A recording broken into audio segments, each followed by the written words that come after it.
जनताको सवाल जनसवाल। जनताले उठाएका आवाजहरू, जनताले उठाएका सवालहरूको विषयमा केन्द्रित भएर कुराकानी गर्ने जनसवाल कार्यक्रम हेर्न बस्नुभएका तपाईँलाई सबभन्दा पहिला म श्री कृष्ण महर्जनको तर्फबाट जोजुलपा नमस्कार अनि अभिवादन। आजको जनसवाल कार्यक्रममा हामीले नेपाल मात्र होइन मुलुकभरि नै अहिले कोभिड-19 कोरोना महामारीको समस्या भइरहेको सन्दर्भसँग जोडिएर आदिवासी जनजातिसँग जोडिएका विषयमा केन्द्रित भएर अन्तर्क्रिया र समीक्षा गर्नेछौँ। विशेष गरी मिडियामा अहिलेको अवस्था, मिडियामा आदिवासी जनजातिहरूको मुद्दा र महामारीमा आदिवासी जनजातिको पत्रकारिताको विषयमा केन्द्रित भएर कुराकानी गर्नेछौँ। विभिन्न व्यक्तिहरूलाई हामीले आमन्त्रण गरेका छौँ, उहाँसँग अन्तर्क्रिया गर्नेछौँ र यो कार्यक्रममा तपाईँले पनि निरन्तर साथ दिनुहुनेछ। अहिले भने हामी यो अन्तर्क्रिया अर्थात् समीक्षा कार्यक्रममा जाँदैछौँ। सबभन्दा पहिला इन्डिजिनस कम्युनिटी रेडियो नेटवर्कको विषयमा परिचयसहित आफ्नो छोटो कुरा राखिदिनु हुनुको लागि म यो नेटवर्कका अध्यक्ष जगत दोन्जीलाई आमन्त्रण गर्दछु। इन्डिजिनस कम्युनिटी रेडियो नेटवर्क यो विशेष गरी नेपालका आदिवासी जनजातिहरूले सञ्चालन गरेको सामुदायिक रेडियोहरूको साझा सङ्गठन हो। हामी विगत 4 वर्षदेखि हामी सङ्गठित हुँदै सामुदायिक रेडियो, विशेष गरी आदिवासी जनजातिले सञ्चालन गरेको रेडियोको क्षमता वृद्धिका लागि हामीले विभिन्न खालका अभियानहरू सञ्चालन गर्दै आएका छौँ। विशेष गरी आदिवासीको सवालमा अथवा नीतिगत हिसाबले आदिवासीको दृष्टिकोणबाट हामी कहाँनिर छौँ, हामीले के गर्नुपर्छ भनेर हामीले लबिङ गरेर आउँदाखेरि हामी भर्खरै मात्र यो आदिवासी जनजातिको यो नीतिगत सवालको विषयमा हामीले उदयपुर, त्यसै गरी लाहान अनि गण्डकी प्रदेशको पोखरा कास्कीमा हामीले विभिन्न छलफल गरेर हामी अहिले यहाँ आइपुगेका छौँ। यस सिलसिलामा हामी कोभिड-19 को एउटा महामारी अथवा यो कोरोना कहरमा छौँ र यो कोरोना कहरको बीचमा विशेष गरी इन्डिजिनस कम्युनिटी रेडियो नेटवर्कले पिएसीहरू उत्पादन गर्ने विभिन्न भाषामा र सँगसँगै महामारीमा आदिवासी पत्रकारहरूले के कसरी सुरक्षित ढङ्गले रिपोर्टिङ गर्नुपर्छ र सूचना प्रवाह गर्नुपर्छ भन्ने विषयमा हामीले गहन छलफल बहस गरिरहेका। पक्कै पनि यो एउटा सहयोगी पुस्तिका चाहिँ हाम्रो सहयोगी रेडियोहरूको लागि काम लाग्छ भन्ने हिसाबले हामीले प्रकाशन गऱ्यौँ। त्यो सिलसिलामा आज हामीले यो सार्वजनिक गर्ने, तपाईँहरू समक्ष ल्याउने हामीले जमर्को गरेका छौँ। त्यसैले इन्डिजिनस कम्युनिटी रेडियो नेटवर्कले, मैले अघि नै भनिसकेँ, इन्डिजिनस कम्युनिटी रेडियो नेटवर्कले आदिवासी जनजातिको सवालमा सामुदायिक रेडियोहरू मार्फत आफ्नो आवाजलाई बुलन्द पार्ने अभियानमा अगाडि बढिरहँदाखेरि हामी सङ्गठित ढङ्गले हाम्रो आवाजलाई अझ सशक्त र प्रभावकारी बनाउनुपर्छ भन्ने हेतुले आज हामी सङ्गठित भएका छौँ। यसमा 24 वटा रेडियो यसमा आबद्ध छन्। त्यसमा उपत्यकामा नेवा एफएम, जनसञ्चार लगायत उपत्यका बाहिर अरू रेडियोहरू छन्। ती रेडियोहरूको सबैको नाम भन्ने भन्दा पनि हामी अहिले यो नेटवर्कमा 24 वटा रेडियो आबद्ध छन् र यसले विशेष गरी आदिवासी जनजातिको सवालमा सामुदायिक रेडियो जो अहिले नेपालमा झन्डै 600-700 वटा रेडियोहरू प्रसारणमा छन्, ती रेडियोहरू मध्येमा आदिवासी जनजातिहरूले सञ्चालन गरेको रेडियोहरूलाई पहिचान गर्ने क्रममा हामीले 24 वटा रेडियो यसको मेम्बर रेडियोहरू भएको हुनाले यसले जुन ढङ्गले अहिले सङ्गठित भएर काम गरिरहेको छ, यो सिलसिलामा आज हामी यो पुस्तक विमोचन अथवा यो सार्वजनिक गर्ने सवालमा आइपुगेका छौँ। यो कार्यक्रममा हामीले विभिन्न व्यक्तिहरूलाई अतिथिको रूपमा आमन्त्रण गरेका छौँ। उहाँहरूले आफ्ना विचारहरू राख्नुहुनेछ यो अन्तर्क्रिया कार्यक्रममा र प्रत्येक व्यक्तिले, प्रत्येक हाम्रा अतिथिहरूले 5-5 मिनटभित्रमा आफ्ना विचार राख्न सक्नुहुनेछ भन्दै र आजको कार्यक्रममा अतिथिको रूपमा पाल्नुभएका व्यक्तित्वहरूको परिचय एकचोटि म गराउन चाहन्छु।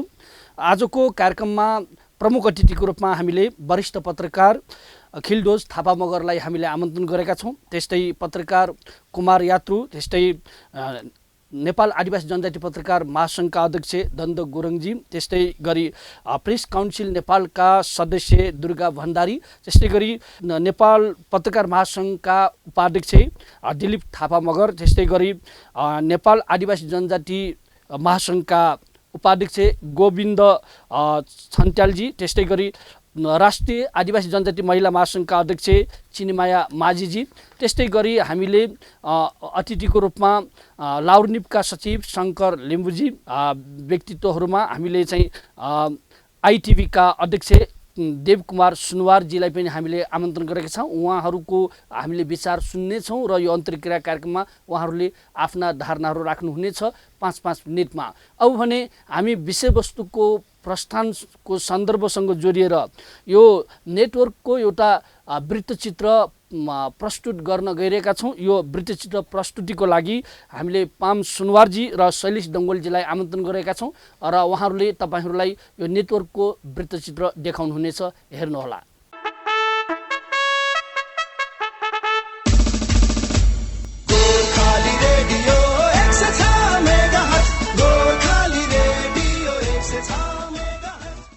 छाँचलो गोर्खाली रेडियो प्रोग्रेसिभ 2 मेगाहर्ज पोखराले प्रसारण तबै तमिके कार्यक्रम यही तात हिसिटी भए तान श्रोता जोको आपा आमामय आता अलीमय अन्चो नन्चोमलाई ना कार्यक्रम ओलेबा खिमा तमुनी प्राविधिक अगुमय बेल तमु दाई सर्भिक तमुकै तमै स्वागत छ्यातेबा म कास्कीको पोखराबाट प्रसारण हुने 106 मेगाहर्जको यो गोर्खाली रेडियोमा चाहिँ देशैभरका सामुदायिक तथा निजी रेडियोहरूले आफ्नो लक्षित समुदायको अपेक्षा र आवश्यकतालाई ध्यान दिएर सूचना समाचार तथा मनोरञ्जनात्मक कार्यक्रम प्रसारण गरिरहेका छन्। उदयपुर त्रियुगा नगरपालिका वडा नम्बर 13 जोगी पोखरी लखिङ लागु औषध सहित 8 जना पक्राउ पर्ने पक्राउ पर्चमान सप्तरियो सप्तकोशी नगरपालिका 3 फतेपुर इमलेच 19 वर्षीय प्रदीप देउजालेच जिल्ला प्रहरी कार्यालय उदयपुरे जानकारी आमने। देशमा भएको राजनीतिक परिवर्तन पछिको खुला र प्रेस तथा अभिव्यक्ति स्वतन्त्रताको अवसरलाई उपयोग गर्दै नेपालमा खुलेका रेडियो टेलिभिजन पत्रपत्रिका तथा अनलाइन मिडियाहरूले मुलुकको सामाजिक विविधतालाई सम्बोधन गर्ने प्रयास गरेका छन्। तथापि मुलुकको 38% भन्दा बढी जनसङ्ख्या भएका आदिवासीका मुद्दा र सरकारहरू नेपाली मिडियाले ध्यान दिन नसकेको गुनासो सम्बन्धित समुदायबाट सुन्न सकिन्छ। 32 सालमा मैले जारी खाँदाखेरि हायुलाई जागिर नदिने भन्ने होइन, हायु भनेको के हो भनेर जागिर नदिने भनेर मैले राई लेखाएर मैले जागिर खाएको। तपाईँको नागरिकतामा राई छ कि हायु छ? मेरो नागरिकतामा राई नै छ। यो गुनासो र आवश्यकतालाई ख्याल गरेर इन्डिजिनस कम्युनिटी रेडियो नेटवर्कले राज्यका सञ्चार नीति कानुन तथा नियमहरूमा आदिवासीका सरकारहरू समावेश गर्ने अभियान सुरु गरेको छ। विशेष गरी चाहिँ प्रसारण मिडियाहरू, हामी रेडियोको कुरा गर्छौँ र टेलिभिजनहरूको कुरा गर्छौँ। यसको चाहिँ अब खास गरी अब हामी स्थानीय तह बन्यो, त्यस पछाडि प्रदेश तह बन्यो, सङ्घ तह बन्यो र सँगसँगै चाहिँ स्थानीय तहको सरकारलाई पनि के अधिकारहरू चाहिँ दियो। स्थानीय तहका सरकारहरूले पनि लाइसेन्स इस्यु गर्न पाउने, नियमन गर्न पाउने अधिकारहरू दियो, प्रदेशलाई पनि दियो, केन्द्रलाई पनि दियो। अब त्यो अवस्थामा चाहिँ अब सबै स्थानीय तहहरू भनौँ न 753 वटा स्थानीय तहहरूले पनि कानुन बनाउने अनि लाइसेन्स इजाजत चाहिँ प्रदान गर्ने। त्यसै गरी 7 वटा प्रान्तीय सरकारले पनि सञ्चार सम्बन्धी कानुन बनाउने अनि इजाजत चाहिँ दिने। त्यसै गरी सङ्घले पनि फेरि कानुन बनाउन पाउने अनि 500 भन्दा बढी वार्डको जुन रेडियोहरू पनि प्रदान गर्ने भन्दाखेरि नेपालभर चाहिँ लगभग 761 वटा फरक कानुनहरू आउने भए, त्यसैले बाजिने भयो, सबैको एक्सपर्टिज पनि नहुने भयो। त्यसैले यो नबाजिने गरी चाहिँ एउटा केन्द्रीय तहको एउटा नियामक निकाय बनाउनु पर्यो। नियामक निकाय बनाऊ ताकि त्यो नबाजियोस् र सँगसँगै सङ्घीय संसदले चाहिँ एउटा केन्द्रीय तहको एउटा कानुन बनाऊ र त्यो कानुन र सँगसँगै नियामक जुन निकाय छ, मोनिटरिङ मेकानिजम छ, त्यो चाहिँ 7 वटा प्रान्तमा बाँडौँ र त्यो अन्तर्गत चाहिँ चलाउँ भन्ने बहस चाहिँ अहिले भइराखेको छ। यो अभियानका क्रममा आदिवासी सञ्चारकर्मीहरूको सञ्चार नीति तथा कानुनहरूले आदिवासी मिडियालाई विशेष रूपमा मान्यता दिनुपर्ने सवाललाई प्रमुख रूपमा उठान गरेका छन्। विज्ञापनको कुराहरूमा कुनै मापदण्ड नबनिकन आदिवासी जनजातिहरूले त झन् कुनै पनि खालको मिडियामा अगाडि आउनै सक्दैन। विज्ञापनमा मापदण्ड आइसके पछाडि विभिन्न खालको सरकारी विज्ञापनहरू, विभिन्न खालका ठुला कम्पनीहरूका विज्ञापनहरूमा मापदण्ड आउँदैन नि, तबसम्म आदिवासी जनजातिले त नाकै हेरेर फर्काइदिन्छन् बाटोबाट। कसरी हामीले त्यो सूचना पाउँछौँ? त्यो सूचना पाउनको लागि लागि त हामीले त त्यो ठाउँमा गएर लड्नको लागि त हामीले विभिन्न खालको कोडबाट गएर हामीले हाम्रो विशेष व्यक्तिहरू राखेर त्यहाँनिर र विज्ञापनहरूको एउटा मापदण्ड बनाएर नेपाल सरकारलाई चाहिँ हामीले नगच्काउने हो भने हामी यो कुरा पनि हामी अगाडि बढ्न सक्दैनौँ। जब एउटा मिडिया चलाउनको लागि मैले पनि नेपाल सरकारको एउटा खबर गएको सूचना लोककल्याणकारी सूचना मैले लिन्छु। यो कुरामा मैले के भन्न चाहेँ भने खर्च पुग्दैन, हामीलाई छपाउने खर्च पनि पुग्दैन। त्यसमा हामीले एउटा पसलबाट लिएको विज्ञापन 2000 देखि मरितरी 5000 को हुन सक्छ कि। तर अहिले आदिवासी जनजातिको ठक्कै प्रसङ्ग उठाए भनेदेखि चाहिँ एक्सट्रिम पोलिटिक्सको प्रसङ्ग त्यसरी बुझ्छ। त्यसैले अनि कतिपयले चाहिँ यसलाई त्यो मुद्दा त्यो ढङ्गले उठाउन नसकिरहेको अवस्था अनुभूति हुन्छ। त्यसले गर्दाखेरि यो अलिकति पोलिटिकलाइज ओड भएको जस्तो किसिमको भइरहेकोले गर्दा हामीले मिडियाबाट बुझाउनु जरुरी छ। अब अघि जुन प्रसङ्ग आयो नि इन्टरनेसनल सेक्टरमा हेर्ने भनेदेखि आदिवासी मिडिया भनेपछि जुन किसिमको सम्मान जुन किसिमको काम गरिया छ नि त्यो त्यहाँ बाहिर चाहिँ आदिवासी भन्ने बित्तिकै त्यहाँ चाहिँ रैथाने त्यहाँको चाहिँ एकदमै होइन पहिलेदेखि लामो समयदेखि बसोबास गरिरहेको जाति भनेर उनीहरू आफैले त गर्व पनि गर्छन्, अरूले सम्मान व्यक्त गर्छन्। हाम्रोमा चाहिँ त्यो परिवेश अलि भइराखेको छैन। यसले चाहिँ अलिक डिभाइड ल्याउन खोजेको हो कि होइन वा के खालको कुरा गर्न खोजेको हो कि भन्ने किसिमको त्यो बुझाइ छ। आदिवासी मिडियाको सशक्तिकरण हुन नसकेकै कारण आदिवासी ज्ञान लोप हुन लागेको, आदिवासीका प्रथाजनित संस्था परम्परा प्रथाको संरक्षण हुन नसकेको, आदिवासीको भाषा लोप हुने खतरा बढेको, आदिवासीका मूर्त तथा अमूर्त संस्कृति मासिन थालेको र कतिपय सम्पदा पनि लोप भएको तर्क राखेका थिए। जस्तो सिन्धुलीमा अहिले पनि त्यो हाई भोल्टेज प्रसारण लाइनको काम चाहिँ अहिले पनि अवरुद्ध छ। सिन्धुली माडीमै त्यहाँ चाहिँ त्यहाँका आदिवासी जनजातिहरू जो छन्, जस्तो हायुहरू भए अथवा तामाङहरू भए अथवा माझीहरू भए, यिनीहरूले चाहिँ त्यहाँ आफ्नो बस्तीको माथिबाट चाहिँ त्यो हाई भोल्टेज प्रसारण लाइन जुन छ खिम्तीबाट के अरे उताबाट आउने कुराहरू त्यसलाई चाहिँ अवरोध अहिलेसम्म पनि गरेका छन् र त्यो केस चाहिँ सर्वोच्च अदालतसम्म पनि पुगेका छन्। र उनीहरू के आधारमा त्यहाँ अवरोध गर्न पाएका छन् अथवा प्लिड गर्न पाएछन् भने यो हाम्रो अधिकारको कुरो, आदिवासी जनजातिको अधिकारको कुरो हो र तपाईँ चाहिँ हामीसँग सहमति नलिकन, हामीलाई असर पार्ने कुराहरूमा हामीसँग सहमति नलिकन तपाईँ बनाउन पाउनुहुन्न। र यही कुरो चाहिँ इभेन फन्ड गर्ने संस्था जस्तो विश्व ब्याङ्क अथवा एसियाली डेभलपमेन्ट ब्याङ्कहरूसँग पनि पुगेका छन्। अर्को आदिवासी जनजातिहरूलाई चाहिँ सूचना पाउनै पनि गाह्रो हुँदो रहेछ भन्ने कुरा मैले एक दुईवटा अनुभव गरेँ। जस्तो अस्ति भर्खरै साउन 30 गते सिन्धुपाल्चोकको लिदीमा पहिरो गयो, त्यहाँ 3 दर्जनभन्दा बढी मानवीय क्षति पनि भयो, दर्जनौँ घरहरू पुरियो। अब यो सम्बन्धी के छ भन्ने खोज्दै जाँदाखेरि चाहिँ त्यहाँ मुनि रहेको जुन नदी छ ब्रह्माडी नदी, जसलाई तामाङहरूले चाहिँ रागपाल गन्धी भनेर भन्दो रहेछ, त्यहाँ दर्जनौँ हाइड्रो पावरहरू सञ्चालनमा छ। त्यो हाइड्रो पावरहरू सञ्चालनमा भएको कारणले गर्दाखेरि चाहिँ माथि पहिरो गयो, गाउँ बगायो, मानवीय क्षति भयो। त्यो सन्दर्भमा त्यहाँको हामीले कानुनी लडाइँ लड्नको लागि बलेफी हाइड्रो पावरसँग चाहिँ EIA रिपोर्टहरू माग्नको लागि त्यहाँ गयौँ। मैले आफैले धेरैचोटि फोन गरेँ, त्यहाँ मेसेज गरेँ। तपाईँको त्यो बलेफी हाइड्रो पावरको सञ्चालकले अहिलेसम्म त्यो सूचना उपलब्ध गराएन। यो किसिमको अवस्था छ हेर्नुहोस्। र त्यो EIA गर्दाखेरि आदिवासी जनजातिको जुन अहिले हामीले यो स्वतन्त्र पूर्व सुसूचित सहमतिको अधिकारको कुराहरूको बारेमा जानकारी लियौँ।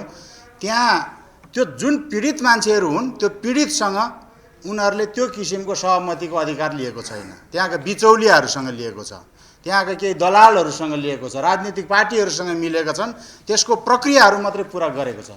त्यसो भएको कारणले गर्दा आदिवासी जनजाति जो वास्तविक त्यहाँका रैथानेहरू हुन्, जो पीडितहरू हुन्, उनीहरूले सूचना पाउने खालको अहिलेको त्यो व्यवस्था छैन।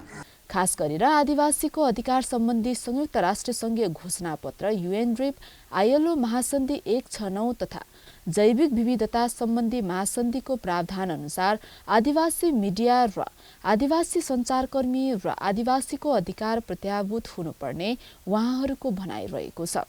तर आदिवासीहरूको छुट्टै सञ्चार संस्था हुन्छ, त्यो सञ्चार संस्थाको खोल्ने अधिकार, सञ्चालन गर्ने अधिकार, सबै अधिकार चाहिँ आदिवासीलाई हुन्छ भनेको UNDRIPले भन्यो भनेपछि नेपालमा त्यसको प्र्याक्टिस छ कि छैन भन्ने सन्दर्भसँग र यो नीति र कानुनले चाहिँ हामीलाई त्यो धारालाई अथवा UNDP को धारालाई संयुक्त राष्ट्रसङ्घको आदिवासी सम्बन्धी मानवाधिकार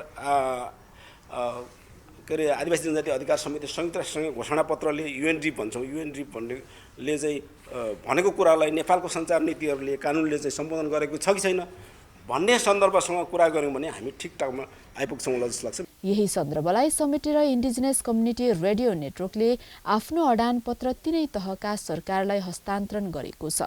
यो अडानपत्रले पनि राजनीतिक रूपमा, सामाजिक रूपमा, आर्थिक रूपमा आदिवासी जनजातिहरू पछाडि परेका छन् भन्ने कुरा संविधानले नै स्वीकार गरिसकेको अवस्था छ र राज्यको नीतिमा पनि त्यो व्यवस्था गरिएको छ। त्यसकारणले गर्दाखेरि अब हाम्रो स्थानीय सरकारको तर्फबाट पनि हाम्रो यसमा ध्यान आकर्षण भएको छ। हामीले आदिवासी जनजाति, इन्डिजिनियस अरू पछाडि परेका वर्गहरूलाई विशेष व्यवस्था गरेर आगामी दिनहरूमा अहिले पनि गरिरहेका छौँ हामीले केही नीतिहरू बनाएर अरू आगामी दिनहरूमा पनि लिएर जाने प्रतिबद्धता व्यक्त गर्दै जुन तपाईँहरूले हामीलाई झकझक गर्नुभयो त्यसको लागि हृदयदेखि नै धन्यवाद पनि दिन चाहन्छु। हस्त धन्यवाद। इन्डिजिनस कम्युनिटी रेडियो नेटवर्क आदिवासी जनजातिहरूद्वारा स्थापित मिडिया हो। हालसम्म यस नेटवर्कमा 24 वटा रेडियो जोडिएका छन्। हुन त म आफै पनि सामुदायिक रेडियो सञ्चालक मध्येमा एकजना भएको हुनाले कम्युनिटी रेडियो नेटवर्कको पनि नेतृत्व गरिरहँदाखेरि मलाई पनि अहिले पछिल्लो चरणमा रेडियोको अवस्थाहरू हेरिरहँदाखेरि डर चाहिँ कहाँनिर हो भने सामुदायिक रेडियो बन्नको निम्ति त्यसको मापदण्डहरू के हुन्, त्यसका आधारहरू के हुन् भन्ने बहस गरिरहँदा अथवा अहिले हामी आदिवासी रेडियो बन्नको निम्ति त्यसका आधारहरू के हुन सक्छन् भनेर भनिरहँदाखेरि नेपालका सामुदायिक रेडियोहरू अब टिक्छ कि टिक्दैन अथवा अहिले विभिन्न ढङ्गले बन्द भइरहँदाखेरि त्यो च्यालेन्ज चाहिँ छ। त्यो हुँदाहुँदै पनि हामीले पनि तपाईँहरूले भन्नुभएको जस्तै अघि कसैले उठाउनु भएको थियो नि, एउटा सामुदायिक रेडियोमा अहिले आदिवासी जनजातिले नेतृत्व गरेको छ, त्यो पछाडि गैर आदिवासी आयो भने चाहिँ त्यसको के गर्ने भन्ने कुरामा त्यो हामीलाई पछिल्लो चरणमा हामीलाई पनि त्यो खालको समस्या चाहिँ नउब्जिएको होइन। यद्यपि त्यो हुँदाहुँदै पनि हामीले अहिले कम्तीमा निश्चित आधारहरूलाई आधार मानेर हामीले सदस्यता वितरण गरिरहेको अवस्था र त्यसको सहभागी गराइरहँदाखेरि हामी पनि यसमा के प्रश्न छौँ भने हामीलाई सङ्ख्या धेरै बढाएर हामीलाई राजनीति गर्नु छैन, त्यसमा चाहिँ हामी एकदम क्लियर कट छौँ। किनभने हामी थोरै होस् साँच्चीकै आदिवासीको सवालमा गम्भीर ढङ्गले काम गरोस्, त्यस्ता रेडियोलाई कम्तीमा कल्चरल सर्भाइभल अथवा व्याग जस्ता संस्थाले सपोर्ट गरोस् भन्ने नै हाम्रो पनि अपेक्षा छ नेटवर्कको पनि। आदिवासी मिडिया आदिवासीको मूलधार हो। आदिवासी मिडियाले मात्र आदिवासीको सही सूचना प्रवाह गर्न सकिन्छ। तपाईले हेर्नुभयो यो जुन नेटवर्कको वृत्तचित्र। अब भने हामी आजको यो कार्यक्रमको मुख्य आकर्षणतिर जाँदैछौँ। भन्दाखेरि आजको यो कार्यक्रममा महामारीमा आदिवासी पत्रकारिताको सन्दर्भमा सहयोगी पुस्तिका विमोचन कार्यक्रम रहेको छ। यो पुस्तक विमोचनको लागि हामीले प्रमुख अतिथिको रूपमा वरिष्ठ पत्रकार खिलडोज थापा मगरलाई हामीले आमन्त्रण गरेका छौँ र उहाँलाई यो पुस्तक विमोचनको लागि अनुरोध गर्न चाहन्छौँ। यो महामारीमा आदिवासी जनजाति पत्रकारिता सहयोगी पुस्तिका, यसलाई वरिष्ठ पत्रकार कुमार यात्रु तामाङ र अर्का त्यस्तै पत्रकार देव कुमार सुनवारजीले तयार पार्नुपर्ने पुस्तिका हो। यो यसलाई इन्डिजिनस कम्युनिटी रेडियो नेटवर्कले प्रकाशमा ल्याएको रहेछ। म यसलाई विमोचन गर्दछु, यसलाई विमोचन भएको म घोषणा गर्दछु र यो अवसर दिनुभएकोमा म यसका आयोजकहरूलाई धन्यवाद दिन्छु। लेखक या प्रस्तुतकर्ता दुवै पत्रकार मित्रहरूले यसमा निकै मेहनत गर्नुभएको छ। महामारीमा आजकल कोरोनाको प्रसङ्गमा जसले विश्वमै आतङ्क फैलाएको छ र नेपाली समाज समग्रमा आतङ्कित भइरहेको बेलामा जनजाति पत्रकारहरू त्यसमा बस्ने प्रश्न उठ्दैन र यो अलिकति ढिलो भयो। अलिक चाँडै यस्तो दस्तावेजहरू अलिक चाँडै आयो भए अझ राम्रो हुन्थ्यो जस्तो मलाई लागेको छ। प्लस उहाँहरूले यसलाई निकै मिहिनेत गर्नुभएको छ र अत्यन्त उपयोगी छ। यो म चाहिँ के भन्छु भने जनजाति पत्रकारहरूलाई मात्र होइन, मूलधारका पत्रकारहरूलाई पनि त्यत्तिकै उपयोगी छ भन्ने मेरो ठाउँमा छ यो हेरिसकेपछि। किनभने महामारीको चाहिँ सन्तास, महामारीको चाहिँ पीडा जनजातिले मात्रै होइन समग्र नेपाली समाजले चाहिँ भोगिरहेछ र यो एउटा साझा समस्या हामी सबैको। त्यो चाहे जनजाति पत्रकारहरू हुन् या मूलधारका अन्य पत्रकारहरू हुन्, सबैको साझा समस्या हो। पत्रकार मात्र किन, समाजका हरेक अङ्गको साझा समस्या हो र यसको विरुद्धको लडाइँ पनि हाम्रो साझा लडाइँ हुनुपर्छ र सँगसँगै मिलेर हामीले यसको सामना गर्नुपर्ने अवस्था आइरहेको छ। यस बेलामा निश्चित नै महामारीमा आदिवासी जनजाति पत्रकारिताको जुन ह्यान्डबुक होला, सहयोगी पुस्तिका सहयोगी लागि उपयोगी हुन्छ भन्ने मलाई लाग्छ। यो 4 भागमा यसमा चार भागमा चाहिँ प्रस्तुत गरिरहेको छ यो पुस्तिकालाई। यसमा सबै प्रकारका सूचनाहरू र उपयोगी सुझावहरू यसमा चाहिँ समावेश गरिएको छ। त्यसैले यो पुस्तक चाहिँ हर मूल्यमा, हर अर्थमा यसको चाहिँ उपयोगिता छ भन्ने मलाई लाग्छ। अब अर्को कुरा, हामी पत्रकारहरू भर्खर मैले यो वृद्ध चित्रमा जुन हेरेँ, मैले बल्ल ध्यान दिएर हेरेँ, समस्याहरू छन्। त यसमा हामीले एउटा सुन्नुपर्ने कुरा के पनि हो भने हाम्रा उपभोक्ताहरूको अवस्था के छ। हामीले जुन पस्किरहेका छौँ रेडियोबाट, टेलिभिजनबाट या अरू छापा माध्यमबाट जनजाति पत्रकारको नामबाट, त्यसको उपभोग गर्ने हाम्रा उपभोक्ताहरू कति चाहिँ ग्रहण गर्न सिकिरहेका छन् हाम्रा सामग्रीहरू र त्यसलाई अझै बढी चाहिँ उनीहरूलाई ग्रहण योग्य बनाउनलाई हाम्रा उपभोक्ताहरू हामीले के चाहेका छन् त त्यसलाई पनि हाम्रो ध्यान जानु जरुरी छ भन्ने मलाई लागेको छ।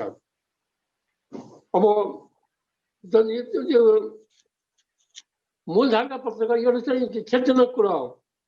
मूलधारको पत्रकारिताले आदिवासी जनजातिहरूको समस्यामा ध्यान दिइरहेका छैनन्। यो हाम्रो समस्या मूलधारको समस्या होइन भन्ने उनीहरू सोच्छन्। धन्यवाद। उहाँ हाम्रो प्रमुख अतिथि हुनुहुन्छ, उहाँले पुस्तिका विमोचन गर्नुभयो, उहाँ वरिष्ठ पत्रकार खिलडोज थापा मगर। अब भने हामी यो विमोचित पुस्तिकाको विषयमा विषय प्रवेश गरिदिनु हुनुको लागि कुमार यात्रु, वरिष्ठ पत्रकार कुमार यात्रुजीलाई अनुरोध गर्दछौँ। पहिलो कुरा, अघि हामीले डकुमेन्ट्री पनि हाम्रो प्रस्तुत भइसकेको छ। डकुमेन्ट्रीमा हाम्रो शैलेश डङ्गोल र पाम सुनवारले मेहनतका साथ देशभरि गएर उहाँहरूले चाहिँ प्रस्तुत गर्नुभएको छ। त्यो डकुमेन्ट्रीले पनि केही कुराहरू बोलेकै छ। तर यो सँगसँगै हामीले नयाँ सन्दर्भहरू, मिडियाको सन्दर्भमा एक दुईवटा कुराहरू चाहिँ हामीले उठाउँदै आएका छौँ, खास गरिकन नेटवर्कको तर्फबाट। त्यो के हो भने मिडियामा आदिवासी मिडियाको छुट्टै पहिचान हुनुपर्छ भनेर चाहिँ उहाँहरूको अडानपत्रमा पनि उल्लेख छ। किनभने यो युएनडिपीले संयुक्त राष्ट्र आदिवासी जनजाति अधिकार सम्बन्धी संयुक्त राष्ट्र घोषणापत्रको धारा 16ले चाहिँ आदिवासी मिडिया भन्ने उल्लेख गरेको छ। त्यसको अर्थ ट्रेडिसनल कम्युनिकेसन सिस्टम होइन, यो अहिलेको मिडिया नै हो। तर मिडियामा पनि अब धारा 16ले, युएनडिपीको धारा 16ले निजी मिडिया भन्यो, सरकारी मिडिया भन्यो, अर्थात् सार्वजनिक मिडिया भन्यो, सामुदायिक मिडिया भन्यो, त्यस्तै आदिवासी मिडिया पनि छुट्टै हो भन्ने खालको त्यसमा व्याख्या पाइन्छ। त्यसकारणले आदिवासी मिडियाको सन्दर्भहरू आउनुपर्छ र आदिवासी मिडियालाई वर्तमान कानुन नीतिहरूमा समावेश हुनुपर्छ भन्ने एउटा कुरा चाहिँ अभियानको रूपमा सञ्चालन भएको छ। एकोराबले चाहिँ के भन्यो भने 40% कन्टेन्ट चाहिँ आदिवासीको दिने भनेर हिले घोषणापत्रमा पारित गर्यो। यहाँ सामुदायिक रेडियोका धेरै अभियानकर्ताहरू हुनुहुन्छ, सामुदायिक रेडियोमा आबद्ध हुनुहुन्छ सबै। 40% कन्टेन्ट आदिवासीको दिने भनेर भन्यो।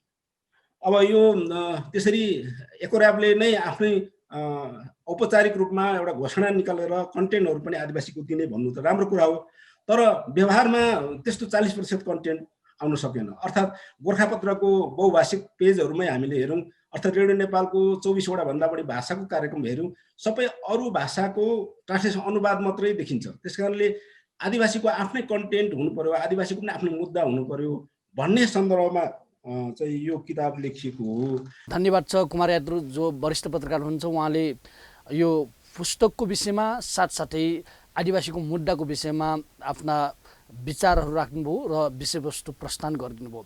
अब नि हामीले अतिथिहरूमध्ये एकजना नेपालका पत्रकारहरूको साझा सङ्गठन नेपाल पत्रकार महासङ्घका उपाध्यक्ष लाई आमन्त्रण गरेका छौँ, दिलीप थापा मगर। यद्यपि आज जुन यो कार्यक्रम गर्नुभएको छ, यो कार्यक्रमको चाहिँ म सर्वप्रथम शुभकामना दिन चाहन्छु र जुन कुमार दाई र कुमार यात्रु दाई र देव कुमार सुनवार दाईले जुन यो समयमा जुन पुस्तक निकाल्नु भएको छ, यो महामारीमा आदिवासी पत्रकारहरूको लाई सहयोग पुग्ने किसिमको जुन पुस्तक निकाल्नु भएको छ, मलाई लाग्छ यो पुस्तक आदिवासी पत्रकारहरूको लागि मात्र नभइकन आम पत्रकारहरूका लागि पनि एउटा साझा डकुमेन्ट बन्नेछ भन्ने मैले विश्वास लिएको छु।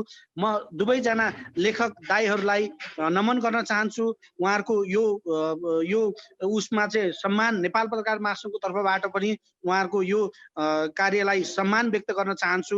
उहाँहरूका ती कलमले पक्कै पनि आम पत्रकार लगायत नेपाल पत्रकार महासङ्घलाई पनि चाहिँ एउटा सुझाव र एउटा डकुमेन्ट हुनेछ। उहाँले लेखेका यी कृतिले हामीलाई अझ चाहिँ यो सम्बन्धमा चाहिँ जान्न र बुझ्नका लागि मद्दत पुग्नेछ भन्ने पनि मैले आशा लिएको छु। र पुनः एकपटक म कुमार दाई र चाहिँ देव कुमार सुनवार जीलाई चाहिँ म यो जुन पुस्तक लेख्नु भएको छ उहाँलाई बधाई तथा शुभकामना नेपाल पत्रकार महासङ्घको तर्फबाट र मेरो व्यक्तिगत तर्फबाट पनि म शुभकामना व्यक्त गर्न चाहन्छु। अब भने आफ्ना विचार राखिदिनुको लागि यो पुस्तिका र आदिवासीको मुद्दाको विषयमा आफ्ना कुरा राखिदिनु हुनुको लागि नेपालका आदिवासी जनजाति पत्रकारहरूको छाता सङ्गठन नेपाल आदिवासी जनजाति पत्रकार महासङ्घका अध्यक्ष दण्ड गुरुङजीलाई आफ्नो मन्तव्य राखिदिनु हुनुको लागि अनुरोध गर्दछु। अहिले साँच्चै भन्नुलाई भने यो महामारीले सबैलाई आक्रान्त बनाएको छ। यस्तो बेलामा हामी सबैले सचेतताका साथ आफ्नो कर्म गर्नुपर्ने नै छ। तर हामीले यो पनि भन्नुपर्छ, हाम्रो वास्तवमा हाम्रा अग्रजहरूले दिनुभएको योगदान, हामीले अहिले गर्दै आएको कर्म, यी सबै कारणले गर्दाखेरि पनि हामी आज आदिवासी जनजाति पत्रकार हौँ भनेर वास्तवमा शिर ठाडो गरेर आत्मबलका साथ हिँड्न सक्ने अवस्थामा छौँ। कुनै समयमा हामी आदिवासी जनजाति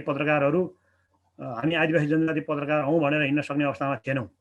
आज हामी आदिवासी जनजातिको छुट्टै एउटा पहिचान स्थापित बनेको छ। यो सबैजनाको योगदान, सबैजनाको परिश्रम, सबैजनाको मेहनत र सबैजनाको सङ्घर्षले भएको उपलब्धि हो भन्ने मलाई लाग्छ। आज हामी जुन ढङ्गले जुन ठाउँबाट इस्युहरू उठाइरहेका छौँ, यी सबै उपलब्धिहरू वास्तवमा त्यसै प्राप्त भएका होइनन्। यो कुरा हामी बिर्सन हुँदैन। म यहाँ अग्रजहरूलाई पनि अनुरोध गर्न चाहन्छु, खास गरेर अग्रजहरूले दिनुभएको योगदान केही न केही ठाउँमा छ, तर अग्रजहरूले हिम्मत नगरेका कारणले गर्दा आजको यो दिनसम्म पनि वास्तवमा आदिवासी जनजाति पत्रकारहरू आफ्नो पहिचानका निम्ति लडिरहनु परेको अवस्था छ। यो कुरो चाहिँ म यहाँ राख्न चाहन्छु। आदिवासी जनजाति पत्रकारहरू आदिवासी जनजातिको इस्युमा लेख्न नचाहने, आदिवासी जनजातिका इस्युमा बोल्न नचाहने, आदिवासी जनजातिको इस्युमा डटेर आफ्नो स्पष्ट कुरा गर्न नचाहेका कारणले गर्दाखेरि कतिपय सन्दर्भमा वास्तवमा हामी पछाडि परेका छौँ। हाम्रा इस्युहरू कमजोर भएका छन्। सञ्चार माध्यमहरू वास्तवमा हाम्रा आदिवासी जनजाति चलाएका सञ्चार माध्यमहरू धेरै छन्, तर सञ्चार माध्यमहरू सुरुवात भयो तर त्यसले वास्तव परिणाममुखी काम गर्न सकेन। किन भन्दाखेरि कतिपय सन्दर्भमा चाहिँ हामीलाई एउटा समाचार लेख्न जान्ने बित्तिकै हामीलाई सम्पादक हुन मन लाग्यो, एउटा अलिअलि पैसा आउने बित्तिकै हामीलाई प्रकाशक हुन मन लाग्यो। वास्तवमा रहरका कारणले गर्दाखेरि पनि वास्तवमा हाम्रा सञ्चार माध्यमहरू दिगो हुन सकेनन्। सम्पादक हुन चाहनु, सम्पादक हुन खोज्नु नराम्रो कुरो होइन, अत्यन्तै राम्रो कुरा हो। तर त्यो हिसाबले आफ्नो सिप विकास गर्ने, आफ्नो दक्षता बढाउने र आफूलाई चाहिँ एउटा परिपक्व बनाउने दिशामा हामी अगाडि बढ्न सक्यौँ कि सकेनौँ भन्ने कुरा पनि हामी समीक्षा गर्नुपर्छ। धन्यवाद छ। उहाँ हाम्रो फनिजका अध्यक्ष हुनुहुन्छ, आदिवासी जनजाति पत्रकारहरूको साझा सङ्गठनका अध्यक्ष दण्ड गुरुङ। उहाँको सान्दर्भिक मन्तव्यपछि अब पनि फेरि पनि हामी मन्तव्यतिर जाँदैछौँ। यो पुस्तिका र आदिवासी जनजातिको मुद्दाको विषयमा आफ्नो मन्तव्य टिप्पणी राखिदिनु हुनुको लागि मैले प्रेस काउन्सिल नेपालका सदस्य दुर्गा भण्डारीलाई आमन्त्रण गर्दछु। दुर्गा भण्डारी, आदिवासी जनजाति, महिला र अन्य समुदायहरू जुन उनीहरूको मुद्दा चाहिँ कहिले पनि मेन स्ट्रिमका सञ्चार माध्यमहरूले चाहिँ सार्वजनिक गर्न नसकेको, समाचारको रूपमा ल्याउन नसकेको अवस्था हुँदाहुँदै पनि अब श्रमजीवी पत्रकार जो लेख्ने पत्रकार छौँ हामी, अहिले चाहिँ श्रमजीवीको हातमा चाहिँ मैले यो मुद्दा उठाउँछु यसरी लेख्छु भन्न सक्ने अवस्था पनि देखिँदैन। वास्तवमा अहिले चाहिँ मिडिया कसको हातमा छ भन्दाखेरि जो व्यवस्थापक, जो सम्पादक छ त्यही व्यवस्थापक छ, जो व्यवस्थापक छ त्यही सम्पादक छ। यस्तो खालको स्थितिले गर्दाखेरि चाहिँ त्यो उठ्न नसकेको अवस्था हो। र विशेष गरी उठ्दाखेरि पनि अब खास गरी उनीहरूको एउटा इभेन्ट बेस्डमा उठ्ने गर्छ, इस्यु बेस्डमा कहिले पनि उठ्ने गर्दैन। र कुनै धर्म संस्कृति कसैले चाडपर्वको बारेमा कुनै एक दिवसीय कार्यक्रम भयो भने त्यो उठ्ला, कसैले कुनै महत्त्वपूर्ण व्यक्तित्वले भाषण गरेको कुरा उठ्ला। तर एउटा गाउँमा चाहिँ एउटा हाइड्रो पावर बनाउँदाखेरि चाहिँ जुन आदिवासीको जुन समस्या हुन्छ, मुआब्जाको कुरा हुन्छ, त्यो कुराहरू चाहिँ सञ्चार माध्यममा उठ्दैन। किन हाइड्रो पावर बन्न नसकेन? होइन, हाइड्रो पावर बन्नलाई कसले छेक्यो? आदिवासी जनजातिहरूले आन्दोलन गरे भन्ने कुराहरू कहिले पनि उठ्दैन। उनीहरूले न्यूनतम पाउनुपर्ने त्यहाँबाट उनीहरूले चाहिँ विस्थापित हुनु परेको अवस्था त्यो सधैँ सञ्चार माध्यममा चाहिँ छुटेको चाहिँ विषय हो। र विस्थापित हुनु परेको अवस्था हुन सक्छ कि उनीहरूको हक अधिकारको कुरा हुन सक्छ कि त्यो ठाउँको उनीहरूको उत्थानको कुरा हुन सक्छ कि यो कुराहरूलाई चाहिँ हाम्रो सञ्चार माध्यमले कहिले पनि उठाउन नसकेको अवस्था हो। र अहिले चाहिँ पत्रकारहरूको लेखकीय स्वतन्त्रता चाहिँ म चाहिँ खासमा चाहिँ त्यो हनन भएको अवस्था देख्छु। र स्वतन्त्र ढङ्गले लेख्न, म यो विषयलाई उठाउँछु भन्ने तरिकाले एउटा पत्रकारले उठाउन नसकेको अवस्था छ। मैले अघि पनि भनिसकेँ, एउटा सम्पादक, एउटा व्यवस्थापक, एउटा सम्पादक, त्यस्तो खालको भएको अवस्थाले गर्दाखेरि चाहिँ अब यो मुद्दाहरू चाहिँ ओझेलमा परेको छ। न त्यो समुदायको व्यक्तिहरूले न उनीहरूलाई पुग्ने कर्पोरेट मिडियालाई पुग्ने प्रशस्त विज्ञापन दिन सक्छ, न कुनै त्यो आकर्षणको विषय बनाइन सक्छ। अब मलाई के लाग्छ भने अब पत्रकारिताको परिभाषा नै अलिकति परिवर्तन गर्नुपर्छ कि भोइस अफ द भोइसलेस होइन, अब भोइस अफ द भोइस भन्ने हो कि भन्ने मलाई लागेको छ। र अब यसरी चाहिँ यसरी कुरा गर्दाखेरि चाहिँ अति न्यून विपन्न आदिवासी जनजाति समुदायको क्षेत्रमा चाहिँ कुनै एउटा ठुलो चाहिँ आयोजना बन्दाखेरि चाहिँ त्यो समुदायले चाहिँ सिङ्गो समुदाय चाहिँ विस्थापनमा पर्नुपर्ने अवस्था पनि नउठ्नु चाहिँ एकदमै दुःखको कुरा पनि हुन्छ। र कुनै एउटा नेताले चाहिँ खोक्रो एउटा नियोजित ढङ्गले चाहिँ समाचारहरू आउने गरेका हुन्छन् कि कुनै एउटा नेताले खोक्रो राष्ट्रवादी बनेर विकासका मुद्दालाई चाहिँ विकास विरोधी तरिकाले उठाउँदा पनि यो राष्ट्रवादी हो भन्ने हिसाबले आउँछ भने र एउटा जनजाति समुदायले उठाएको मुद्दालाई चाहिँ यो विकास विरोधी हो, आफ्नो हक अधिकारको कुरा र जनजातिको हक अधिकारको कुरा कहिले पनि चाहिँ मिडियामा चाहिँ आउने गरेको छैन। यो एकदमै नियोजित खालको हुने गरेको छ। यसलाई हामीले चिर्नुपर्छ र यस्तै कार्यक्रमहरू गरेर चाहिँ हामीले त्यो सञ्चार माध्यमको कर्पोरेट हाउसहरूको चाहिँ ध्यान आकर्षण गराउन सक्नुपर्छ। अघि कुमार सरले पनि भन्नुभयो, कुनै कुरा चाहिँ लोकलाइजलाई पनि इन्टरनेसनलाइजकरण गर्नुपर्छ र इन्टरनेसनल इस्युहरूलाई पनि लोकलाइज गर्न सकिन्छ भन्ने कुरा अहिले यो चाहिँ एकदमै यो टेक्नोलोजीको जमाना पनि हो। र त्यसले गर्दाखेरि हामीले त्यो गर्न सक्छौँ र हामीले हाम्रो अब प्रशस्तै यहाँ नेटवर्क छ। मलाई एकदमै खुसी लाग्यो जुन चाहिँ राज्यले गर्नुपर्ने कुरा हो, यो निजी क्षेत्रबाट अब आदिवासी जनजाति समूहहरूबाट चाहिँ यस्तो कामहरू, प्रतिष्ठानहरूबाट, सङ्घ संस्थाहरूबाट यस्तो कामहरू भइरहेको छ। यो एकदमै राम्रो र खुसीको कुरा हो। धन्यवाद दुर्गा भण्डारीजी। उहाँ प्रेस काउन्सिल नेपालका सदस्य हुनुहुन्छ, उहाँले आफ्ना विचार राखिदिनु भयो। अब भने हामी अर्का अतिथिलाई आमन्त्रण गर्नेछौँ। नेपालका आदिवासी जनजाति महिलाहरूको साझा सङ्गठन राष्ट्रिय आदिवासी जनजाति महिला महासङ्घका अध्यक्ष चिनमाया माझीजीलाई आफ्नो मन्तव्य राखिदिनु हुनुको लागि अनुरोध गर्दछु। यो महामारीको समयमा पत्रकारिताको निकै ठुलो भूमिका थियो र अहिले पनि छ, किनभने महामारी त अहिलेसम्म सकेको पनि छैन र यो अझै कहिलेसम्म रहन्छ भन्ने कुनै एउटा निश्चित पनि छैन। यस अवस्थालाई मध्यनजर गर्दै जुन एउटा यो पुस्तक तयार गर्नुभएको छ। यो यसमा चाहिँ लेखकज्यूलाई टिमलाई नै हाम्रो तर्फबाट एकदम धेरै विशेष धन्यवाद दिन चाहन्छु। र यो पत्रकारिताको विषयमा मलाई त्यति धेरै ज्ञान पनि छैन र म त्यति धेरै मलाई त्यो कुराहरू राख्न पनि मलाई आउँदैन र पनि एउटा दुईटा कुरा चाहिँ मलाई म चाहिँ अब यहाँ राख्न चाहन्छु। अब यो अगाडि जति पनि कुराहरू राख्नुभयो उहाँहरूको कुरामा म पूर्ण समर्थन गर्दै विशेष गरी अब यो मिडिया चाहिँ आदिवासीको नाममा धेरै मिडियाहरू चाहिँ दर्ता भएको छ र त्यो चाहिँ एउटा उपलब्धिमूलक रूपमा चाहिँ काम गर्न सकिरहेको छैन भन्ने कुराहरू पनि आइसकेको छ र हामीले चाहिँ हाम्रो आदिवासीको मुद्दाहरू आदिवासीको कुनै पनि न्युजहरू अब अहिले यो राष्ट्रिय मिडियाहरूले कसैले पनि त्यति साह्रो बाहिर ल्याइ नराखेको अवस्था छ र यो अवस्थामा हाम्रो आदिवासी मिडियाहरू चाहिँ यति धेरै दर्ता भएको कुरा कुमार सरले राख्नुभयो र यो यति धेरै त थाहा पनि थिएन होइन, यति धेरै रहेछ। र खुसीको कुरा त्यो छ भने त्यसलाई अब त्यो कुराहरूलाई कसरी चाहिँ उहाँहरूले अगाडि बढाउन सक्नु भएन, केमा कमी कमजोरी रह्यो भन्ने कुरा पनि हाम्रो दुर्गा भण्डारीज्यू होइन यहाँभन्दा अगाडि बोल्नुभयो उहाँले चाहिँ राख्नुभयो। आफै सम्पादक होइन आफै व्यवस्थापक त्यो भएको कारणले पनि यो कुराहरू अगाडि आउन नसकेको हो कि भन्ने कुराहरू उहाँहरूले राख्नुभयो। सायद त्यो पनि हुनसक्छ होला नै होइन। र यति हुँदाहुँदै पनि अब केही कुराहरू पहिलाको भन्दा डन्डो सरले भन्नुभएको कुरा पहिलाको भन्दा अहिले पनि केही कुराहरू चाहिँ उपलब्धि भएकै छ। यसलाई हामीले आत्मसात गर्नुपर्छ र एकैचोटि सबै कुरो चाहिँ उपलब्धि हुँदैन र प्राप्त गर्न पनि सकिँदैन भन्ने पनि हो।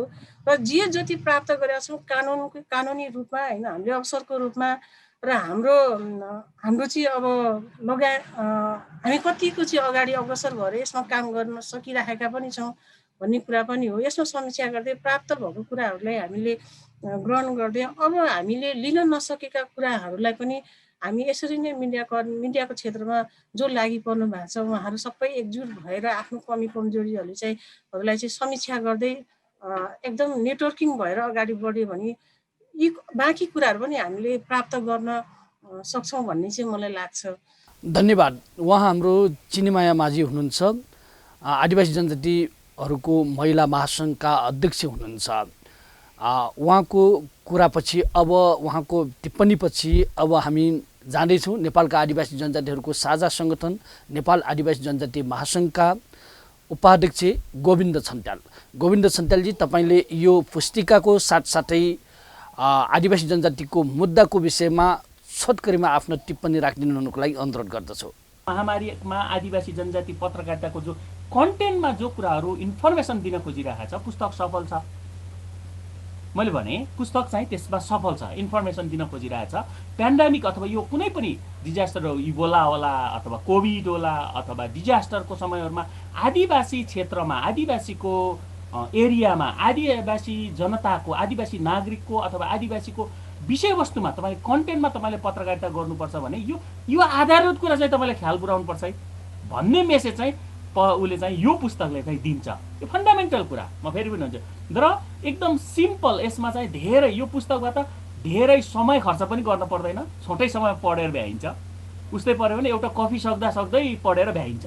तपाईँ ढिलो कफी पिउनुहुन्छ भने, कसैले चिसो हुँदासम्म कफी पिउने रहर छ भने होइन, त्यसैले यो पढ्दा भ्याइन्छ। र इन्फर्मेसन चाहिँ एकदम म्यासेज चाहिँ तपाईँले कम्तीमा आदिवासीको 10-12 कुराहरू कन्टेन्टमा अघि कुमार दाईले नि भन्नुभएको, किन खिलदोज दाई बोलिसकेपछि लेखक आफै बोलिसकेपछि बोल्न पर्ने कुरा चाहिँ छैन। पुस्तकको एउटा यो के भन्दा पुस्तकमाथि को विषयमा समीक्षा गर्दै केही कुरा आदिवासीको पनि छलफल गरौँ भन्ने हो कि भन्ने लागेर मैले यो कुरा यति कुरा मैले जोडेँ। अब म चाहिँ त्यसैले उहाँहरूले अब तर कतिपय कुराहरू के छन् भन्दा यो पुस्तकसँग सम्बन्धित कुराहरू अनुसूचीमा आइपुगेको छ। त्यो इन्फर्मेसन सजिलो होस् भनेर एउटा ब्याङ्क इन्फर्मेसन ब्याङ्क जस्तो बनाउनको लागि होला। त्यो त्यति रेलिभेन्ट जस्तै तपाईँ सन्दर्भको तपाईँको सामग्रीहरूमा भित्र साइटेसन छैन, तपाईँ नराखिदिनुहोस्। त्यो किन बेकारमा क्रेडिट दिनुहुन्छ? साइटेसनै छैन, तपाईँको आफ्नो कुराहरू मेसेज दिन खोजिराख्नु भएको छ, किन तपाईँ सन्दर्भ सामग्री राखेर बेकारमा टेको लाउनुहुन्छ होइन? त्यसलाई त्यो तपाईँले अघि भन्नुभयो नि अप्रत्यक्ष रूपमा तपाईँले स्रोत विभिन्न बनाउनु भयो होला। जुन व्यक्तित्वहरू होला अथवा तपाईँको ज्ञान होला दशकौँ वर्ष। मैले कुमार दाईको कुरा मैले अघि यो भन्दै गर्दाखेरि म एउटा प्रसङ्ग म जोड्छु, कुमार दाईको प्रसङ्ग पनि जोड्छु, देवजीको पनि जोडुला त्यो किस्सा। तर म चाहिँ के मात्रै भन्छु भन्दा तपाईँको जुन जुन कुरा तपाईँले म्यासेज दिन खोजिराख्नु भएको छ भने सिम्पल वेमा भन्दा आधारभूत कुराहरूको ज्ञान दिन्छु भन्ने यो सहयोगी किन आफैमा हेल्पिङ यो चाहिँ बुकलेट हो नि त, सहयोगी पुस्तिका हो नि त। त्यसो भयो भने यसलाई धेरै अलि पर जान पर्दैन। भन्नको मतलब मैले भन्न खोजेको कुरा के भन्दा सन्दर्भ सामग्री जस्तो अथवा अनुसूचीमा त्यो कतिपय अनुसूचीहरू यो पुस्तकसँग कुनै सम्बन्धै छ जस्तो मलाई चाहिँ फिल भएन होइन। अनि भित्रको कुरा कतिपयकोमा अलिकति व्याख्या गरेको भए होइन, व्याख्या गरेको भए म चाहिँ अहिले ठ्याक्कै यो त्यो भनेर गयो भने पुस्तक लामो हुन्छ। मैले अन्डरलाइन गरी नै हेरेँ, दुईचोटि नै हेरिरहेको छु, 15-20 मिनट बेलुका पढेँ, त्यहाँ फेरि बिहान पनि यसो हेरेँ, बोल्ने किताबमै बोल्ने भनेपछि एक दुईवटा बोल्नु पर्ला भने। तर म चाहिँ के मात्रै भन्छु भन्दा तपाईँहरू सफल जे कुराको लागि सफल। अब म यसबाट ल्याएर म कहाँ जोड्छु भन्दा कुमार दाईको यो नेपाली मिडियामा दलित र जनजाति भन्ने पुस्तक, यो कुमार दाईको पुरानो लेख के रहेछ यो मिडिया सम्बन्धी भनेर खोजेर मसँग फोटोकपी गरेको यो किताब रहेछ। यो किताबमा चाहिँ कुमार दाईले अलिकति यसो प्रसङ्ग भने यो चाहिँ तपाईँले 20 पेज जति लेख्नु भएको छ कुमार दाईले। रेडियोमा जनजाति भनेर कुमार यात्रु दाईले लेख्नु भएको छ। यो 2058मा छापिएको पुस्तक हो। यो मार्टिन चौतारीले 100औं पुस्तकहरू छापिसक्यो, यो पहिलो पुस्तक हो मार्टिन चौतारीको। यो पुस्तकमा दाईले 20औं पेजमा अनि धेरै कुराहरू राम्रो। अनि एउटा निचोड उहाँले सुझाव दिनुभएको छ कि धेरै कुरा छ म यहाँ जान्न, एउटा के निचोड दिनुभएको छ उहाँकै शब्दमा बोल्छु। आदिवासी जनजातिको पक्षमा बोल्ने लेख्ने व्यक्ति एवं संस्थालाई साम्प्रदायिकताको आरोप लाग्ने गरेको छ। यस्तो आरोप लगाइनुका पछाडि नयाँ सयौं वर्ष अगाडि यस्तो आरोप लगाइनुका पछाडि सयौं वर्ष अगाडि स्थापित भएको मनुवादी सामाजिक व्यवस्था र नेपालको संविधानले जनजातिपाति गरेको भेदभावले पारेको मनोवैज्ञानिक प्रभाव हो भन्नुभएको छ क्या। दिस इज द अहिलेसम्म पनि उहाँको एनालाइसिस चाहिँ 2046 सालको परिवर्तन पछाडिको हो म बुझ्छु। अहिले 2077मा आइसक्दा पनि हामी संविधानपट्टि हाम्रा रिजर्भेसन छन्, हामीलाई हेर्ने कुराहरू। त्यसैले हामीले के भन्छौँ भन्दा नेपाल जातीय व्यवस्था भएको देश हो। नेपाल जातीय भाषिक धार्मिक सांस्कृतिक विभेद भएको देश हो हैन। यो चाहिँ संविधानले पनि त्यही भन्छ, ऐन कानुनले पनि त्यही भन्छ, हाम्रो अभ्यासमा पनि त्यही छ, सोचमा त्यही छ। त्यसो भएको हुनाले उच्च नीच पवित्र अपवित्र छुत अछुत भएको देश हो नेपाल चाहिँ। म यो बहुजातीय हो बहुभाषिक हो बहुधार्मिक हो म त्यति इन्जोय गर्दिनँ। म चाहिँ के भन्छु भन्दा जातीय व्यवस्था भएको देश हो, ठुलो र सानो बनाउने कानुनले ऐनले संविधानले बनाउने देश हो भन्छु होइन। त्यसै गरी उहाँले एउटा प्रसङ्ग के लेख्नु भएको छ हाम्रो सोच चाहिँ कस्तो छ भनेर यो कुरा म ल्याउँछु मेरो उमा। एउटा गीत राख्नु भएको छ के, मलाई त्यो गीत चाहिँ खुब मन दाइले राखेको चाहिँ सानो रेलिभेन्ट लाग्यो। कस्तो दियो नेप्टीलाई लाइटर दल्ली मगर्नीलाई हेलम्बुकी शेर्पिनी रुम्जाटारे गुरुङसेनी थाक्कोलाको थकाल्नी सिन्धुपाल्चुकी तामाङ्नी सातै गाउँमा म भूमि पाइन राम्री तरुनी। यस्तो गीत बस्यो यो रेडियो नेपालमा हैन। ल हेर्नुहोस् है, यो मनोविज्ञान चाहिँ तपाईँको अहिलेसम्म पनि कायम छ। ब्युटी सुन्दरतालाई व्याख्या गर्ने अथवा हाम्रा कन्टेन्टहरू साम्प्रदायिक हुने जातीय सद्भाव फलबलाउने चाहे तपाईँ जुन कन्टेन्ट त्यो कुराको लागि यो पुस्तकले कुनै न कुनै कुराहरू चिर्छ। मैले यो मात्रै सन्दर्भ जोडेको। धन्यवाद। उहाँ हाम्रो नेपालका आदिवासी जनजातिहरूको साझा सङ्गठन नेपाल आदिवासी जनजाति महासङ्घका उपाध्यक्ष हुनुहुन्छ गोविन्द छन्ट्याल। अब भने हामी यो औपचारिक कार्यक्रमको धेरै नजिक यो चाहिँ अन्तिम चरणमा आइपुगेका छौँ र यसमा अब आफ्ना विचार राखिदिनु हुनुको लागि लाउरनिपका सचिव अधिवक्ता शङ्कर लिम्बुजीलाई यो पुस्तिका साथसाथै आदिवासीहरूको मुद्दाको विषयमा आफ्नो मन्तव्य राखिदिनु हुनुको लागि अनुरोध गर्दछु। महामारीमा आदिवासी समुदायहरूले के गर्दैछन्, कस्तो स्थिति छन् उनीहरूका, र महामारीसँग जुझ्ने आदिवासीहरूको कस्तो खालको ज्ञान सिप रहेछ भन्ने बारेमा एउटा हामीले उहाँकै पहलमा एउटा कार्यक्रम आयोजना गऱ्यौँ र त्यति बेला यो तमाङ अथवा थकालीहरूको एउटा कार्यक्रमको प्रस्तुत गरेका थियौँ। नेपाल सरकारले त्यति बेला यो बन्दाबन्दी अथवा लकडाउनको घोषणा गरेको थिएन, तर मुस्ताङको नौरीकोटमा त्यहाँका गम्प सिस्टमले त्यहाँ चाहिँ स्थानहदको सुरुवात गरेको थियो कि बाहिरबाट मानिसहरू आउनलाई पनि बन्द, भित्रको मानिसहरूलाई पनि जान बन्द, बाहिर जान बन्द र सामान पनि आवत जावत गर्न नदिने, त्यो यति प्रभावकारी त्यो ट्रेडिसनल इन्स्टिट्युसनले गरेका कुरा, त्यो ट्रेडिसनल ज्ञान, त्यो हजारौँ वर्षदेखिको ज्ञानको आधारमा महामारीसँग जुझ्नलाई गरिने रणनीति आदिवासी रणनीतिको कुरा थियो कि अहिले आएर 77वटा जिल्लामध्ये त्यही मात्रै एउटा एक्सेप्सन हो जहाँ कोभिडले छुएको छैन। त्यस कारणले मैले यति भनिसकेपछि आदिवासीको ज्ञान महामारीको सन्दर्भमा कस्तो रहेछ, कति प्रभावकारी रहेछ हजारौँ वर्षको देखिको, यस्तै नेवा समुदायको कुरा पनि उठ्यो। अहिले क्वारेन्टाइनमा बस्ने कुरा कि भोटबाट परम्परागत रूपमा व्यापार गर्दाखेरि फर्केपछि क्वारेन्टाइनमा बस्ने कुरा, यी यावत कुरा त अहिले ती आदिवासी ज्ञानका कुराहरू यो अहिले महामारीको सन्दर्भमा बल्ल साइन्सको युगमा त्यही कुरालाई अवलम्बन गर्दाखेरि हामी कति साइन्टिफिक रहेछौँ भन्ने कुरा पनि थियो। ती त्यस्ता विषयहरूलाई यस पुस्तकमा छोएको छ। मैले यति भनिसकेपछि पुस्तकले उल्लेख गरेका विषयवस्तुहरू कति महत्त्वपूर्ण छन्।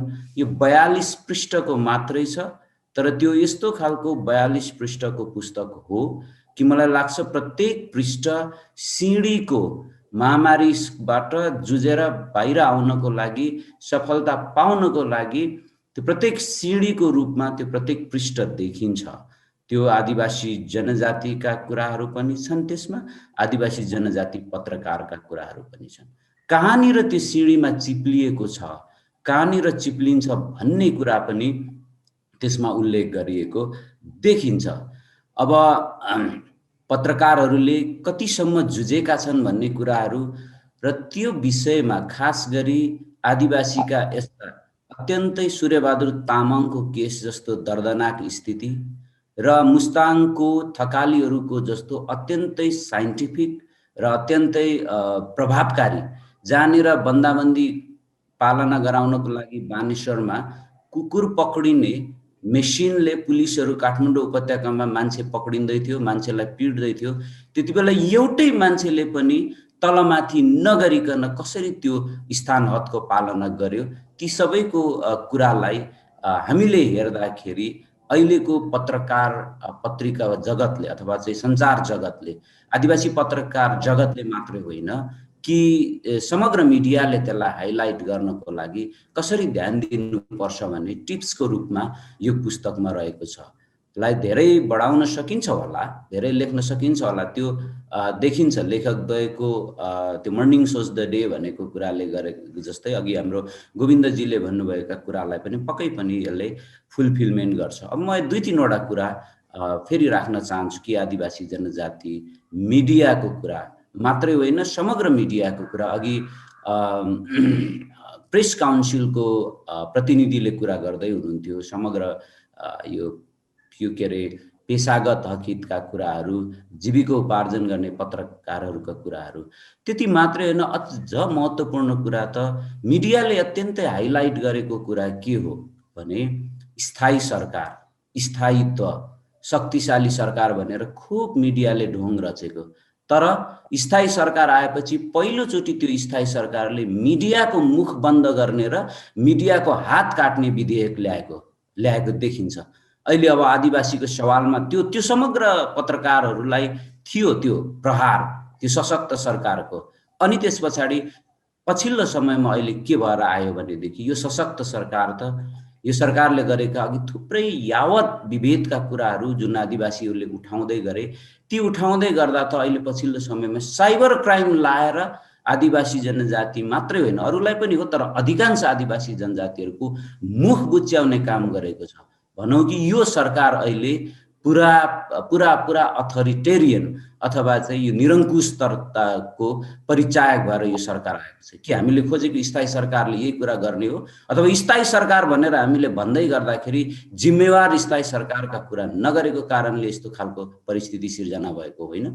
अनि पछिल्लो समयमा अहिले आएर यतिसम्म भयो आदिवासी जनजातिको सवालमा, जब काठमाडौँ उपत्यकामा यो अहिले जुन सडक विस्तारदेखि लिएर विभिन्न परियोजनाले नेवा आदिवासीहरूलाई जुन घर न घाटको बनाउने स्थिति आयो, कतिपयलाई बनाउने स्थितिमा प्रधानमन्त्रीले विकासमा साम्प्रदायिक भयो भनेर बोलिदिनु भयो। अनि नेवा समुदायलाई सहयोग गर्छु भनेर ट्रेड युनियनले जुन मुद्दा अन्तर्राष्ट्रिय अदालत, अन्तर्राष्ट्रिय ILO को अन्तर्राष्ट्रिय जुरी सुन्ने निकायमा लगेको थियो कि त्यो ट्रेड युनियनलाई कारबाही गर्छु भनेर अहिले चाहिँ दबाब दिएर जागिर खोजिदिन्छु, तिमीलाई चाहिँ म राज्यद्रोहको मुद्दा लगाउँछु, तिमीलाई चाहिँ म यो चाहिँ तिम्रो ट्रेड युनियन खारेज गरिदिन्छु भने। त्यस कारणले यो स्थायी सरकार होइन कि अहिले चाहिँ अत्यन्तै मानव अधिकार र आदिवासीको अधिकार मात्र होइन, पत्रकारहरूको अधिकारको विरोधी यो त्यो सरकार अहिले देखिन्छ। त्यो तर्फ समग्र मिडियाहरूले त्यसलाई आवाज उठाउनु पर्ने मैले देखेको छु र आदिवासी जनजाति पत्रकारहरूले पनि त्यसलाई अगाडि अत्यन्तै हामी भन्छौँ अङ्ग्रेजीमा त्यसलाई चाहिँ एग्रेसिभ ढङ्गले उठाउनु पर्ने परिस्थिति सिर्जना भएको छ, होइन भने हाम्रो स्पेस साँगुरिँदै गएको। र यो कार्यक्रममा धन्यवाद सहित आफ्नो मन्तव्य राखिदिनु हुनुको लागि यो पुस्तिकाका लेखक एवं ITV का अध्यक्ष समेत रहनुभएका देव कुमार सुनवारजीलाई धन्यवाद मन्तव्य राखिदिनु हुनुको लागि अनुरोध गर्दछु। देव कुमार सुनवार, आज विमोचित जुन पुस्तकको बारेमा तपाईहरुले धेरै महत्त्वपूर्ण कुरा राख्नुभयो, सुझावहरू राखिदिनु भयो, त्यसैगरी आदिवासी जनजातिहरूको मुद्दाको बारेमा कुराहरू उठाइदिनु भयो र इन्डिजिनस कम्युनिटी रेडियो नेटवर्क आफैले अर्को एउटा पुस्तक प्रकाशनको तयारीमा छ र अघि नै इन्डिजिनस कम्युनिटी रेडियो नेटवर्कका अध्यक्षज्यूले भनिसक्नु भएको छ। हामीले विशेष गरी अब स्थानीय तहमा, विभिन्न प्रान्त तहमा र राष्ट्रिय तहमा अब हुन जानेछ र त्यसमा चाहिँ नेपालका विद्यमान नीति कानुन संविधानहरूमा भएका विभेद, विशेष गरी मिडियामाथि भएका विभेदहरू र नेपाल पक्ष राष्ट्र भएको आदिवासी जनजातिको अधिकार सम्बन्धी संयुक्त राष्ट्र सङ्घीय घोषणापत्र जुन धारा 16 ले उल्लेख गरेको जुन विषय छ, त्यसमा चाहिँ आदिवासी जनजातिहरूले आफ्नै भाषामा सञ्चार माध्यम स्थापना गर्न पाउने र निजी लगानीमा खोलिएका सञ्चार माध्यमहरूमा पनि आदिवासी जनजातिहरूको भाषामा सूचना प्राप्त गर्ने र सहज पहुँच हुने जुन अधिकारको स्थापित गरेको छ, ती अधिकार स्थापनाको आधारमा खास गरी नेपालको मिडियाहरू जुन निजी, विशेष गरी कुरा गर्दाखेरि चाहिँ रेडियोको बारेमा कुरा गर्दाखेरि चाहिँ निजी रेडियो, व्यावसायिक रेडियो र सामुदायिक रेडियो गरेर दुई तहमा जुन विभाजित भएको अवस्थामा यो अन्तर्राष्ट्रिय कानुनको आधारमा आदिवासी जनजातिहरूले सञ्चालन गरेको रेडियोलाई छुट्टै आदिवासी रेडियोको रूपमा स्थापना गर्नको लागि स्थानीय तहदेखि केन्द्रीय तहसम्म बहस पैरवीहरू गर्दै आइराखेको छ। खास गरी इन्डिजिनस कम्युनिटी रेडियो नेटवर्कले यही विषयमा राष्ट्रिय तहमा पनि बहस र छलफल चलाउनको लागि तयारी गरिराखेको छ र त्यसमा पनि तत्त खास गरी विशेष गरी पत्रकार महासङ्घ, नेपाल आदिवासी जनजाति पत्रकार महासङ्घ लगायतका अध्यक्षज्यूहरूलाई फेरि पनि हामी दुःख दिनेछौँ भन्दै पुनः यस कार्यक्रमका प्रमुख अतिथिज्यू, त्यसै गरी नेपाल पत्रकार महासङ्घका उपाध्यक्षज्यू र नेपाल आदिवासी जनजाति पत्रकार महासङ्घका अध्यक्षज्यू, राष्ट्रिय आदिवासी जनजाति महासङ्घका अध्यक्षज्यू र नेपाल आदिवासी जनजाति महासङ्घका उपाध्यक्षज्यू र नेपालका आदिवासीहरूको मानवाधिकार सम्बन्धी वकिल समूहका सचिवज्यू लगायत इन्डिजिनस कम्युनिटी रेडियो नेटवर्कका सदस्य, रेडियोका अध्यक्ष, स्टेसन म्यानेजरज्यूहरू जो उपस्थित हुनुहुन्छ, सबैजनालाई पुनः आयोजकको तर्फबाट र मेरो व्यक्तिगत तर्फबाट धन्यवाद दिन चाहन्छु। आजको जनसवाल कार्यक्रममा हामीले मिडियामा आदिवासी जनजातिसँग जोडिएका र कोरोना महामारी र पत्रकारिताको सन्दर्भमा केन्द्रित भएर अन्तर्क्रिया र संवाद गऱ्यौँ र समीक्षा गऱ्यौँ। तपाईलाई कस्तो लाग्छ यो कार्यक्रम? अवश्य पनि तपाईले सल्लाह सुझाव दिनुहुनेछ भन्दै आजको जनसवाल कार्यक्रमबाट बिदा माग्न चाहन्छु। नमस्कार, जोजोलप्पा।